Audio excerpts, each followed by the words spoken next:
Suportado naman ni House Speaker Martin Romualdez ang pag-arangkada ng 20 pesos kada kilo na bigas sa National Capital Region at mga karatig probinsya. Kumuha tayo ng update kay Jap Regala.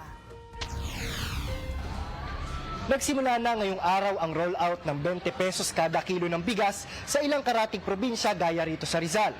Masaya ang mga mamimili dahil abot kaya na ang presyo nito at hangad nila na magpatuloy pa ito.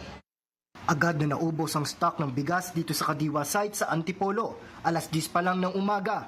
Marami ang pumila kaya agad nakapagligpit ang mga nagbebenta.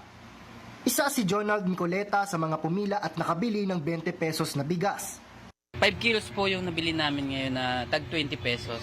So maganda po ito dahil makakatulong talaga sa mga mamamayan lalo na yung kulang sa budget para sa bigas nilang pambili sa araw-araw.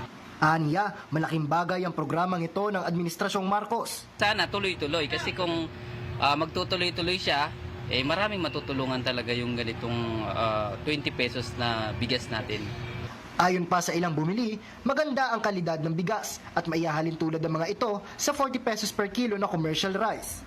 Samantala, ilang palengke rin sa Antipolo ang nagbebenta ng nasa 20 pesos na bigas na hindi sakop ng Kadiwa. Ayon sa mga tindera, ibinaba ang presyo ng lokal na bigas bilang tugon sa hangarin ni Pangulong Ferdinand R. Marcos Jr. na magkaroon ng abot-kayang presyo ng bigas.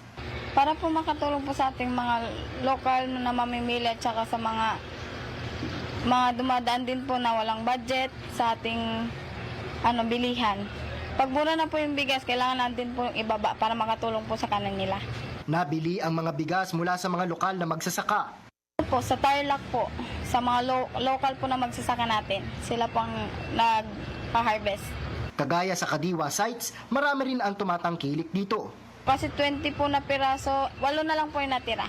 Buo naman ang suporta ni House Speaker Martin Romualdez sa 20 pesos rice program ng pamahalaan. Itong ginagawa sa solar irrigation, malaking tulong dito sa maging sustainable ang presyong abot kaya ng bigas na hangarin natin umabot tayo sa 20 pesos per kilo, hindi lang sa Visayas pero sa Luzon at sa Mindanao. Kaya ito ang malaking tulong talaga, malaking suporta dito sa programa ng ating mahal na Presidente. Ito ay patunay na tinutupad ng Administrasyong Marcos ang pangakong murang bigas para sa mga Pilipino. Para sa totoong balita sa Bagong Pilipinas, Jap Regala, Congress News.